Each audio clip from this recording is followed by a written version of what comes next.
Welcome to today's Explainer. We're jumping right into cracking question 4 from the GCE Mathematics November 2023 Higher Tier Paper 2.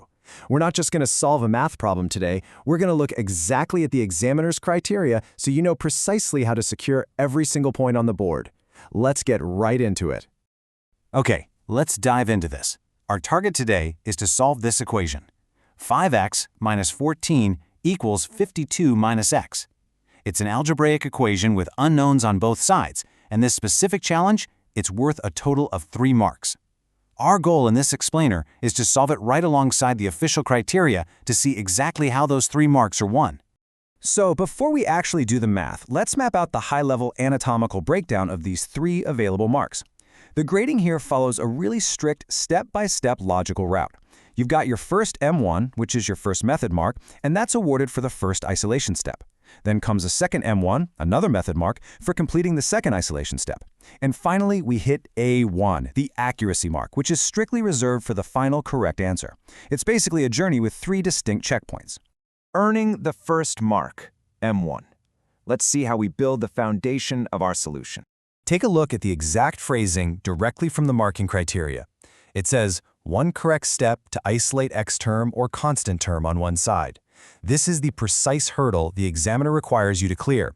You don't have to solve the whole thing in one giant leap. You just need to successfully execute one single operation that starts getting all the x's together or all the numbers together. And this brilliantly illustrates how a student can truly choose their own adventure here. There are 2 completely parallel valid methods to earn this first mark. Path A targets the x term first. So a student adds x to both sides, which is explicitly written out as 5x minus 14 plus x equals 52 minus x plus x. Alternatively, you've got path B, which targets the constant first. That means adding 14 to both sides, making it 5x minus 14 plus 14 equals 52 minus x plus 14. Both of these paths are entirely legitimate ways to trigger that first M1 mark. So the crucial point is this: must be carried out, not just intention seen. Now this is a pretty strict warning from the examiner. What does this actually mean for you? Well, it means you can't just write a floating plus x or plus 14 in the margins and expect to get a point. The operation has to actually be executed within the algebraic line. The equivalent form must clearly show the result of that mathematical step. Intention is great, but execution is what gets rewarded. Now, what's really interesting about this slide is that the criteria explicitly accepts what they call implied equations as proof of that first step. So, if a student writes 4x equals 66 or 6x equals 38, they actually still get the M1 mark. Why is that? Well, because these numbers imply the student attempted the correct isolation steps, even if they made a little arithmetic slip on one side of the equal sign, like adding instead of subtracting a coefficient. The examiner is rewarding the method of isolation here, recognizing the mathematical logic even if a calculation glitch happened along the way. Securing the second mark, M1. Let's move to and see how this builds into the next stage of our chronological journey.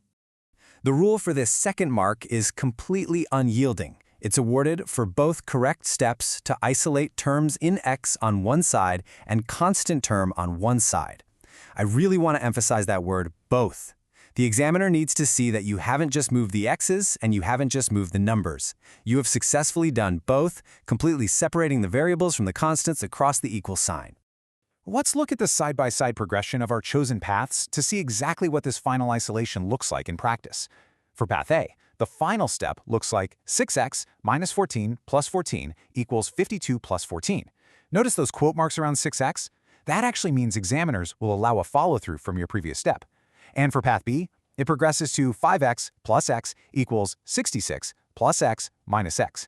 In both of these scenarios, the student is actively proving they know exactly how to finish grouping the terms. Once you hit this stage, your equation is fully primed for the final solution, and boom, you've banked your second method mark. The final correct answer, A1. We are finally at the climax of the problem. We've isolated the variables, we've grouped the constants, and we've perfectly navigated the method criteria. And there it is, 11. If you successfully grouped your terms, you ended up with 6x equals 66. Divide both sides by 6, and you arrive at the final solution of 11. Displaying this exact number confirms that final A1 mark for achieving the correct, accurate answer. 3 marks, perfectly executed. As we wrap up this explainer, I want to leave you with this thought. If examiners explicitly value the exact execution over the mere intention, are you truly showing every step of your algebraic journey? It's not enough to just know how to solve it in your head. You have to communicate that logic flawlessly on paper. Challenge yourself to apply this rigorous mindset to every single problem you face. Thanks for focusing in with me today, and keep making those steps count.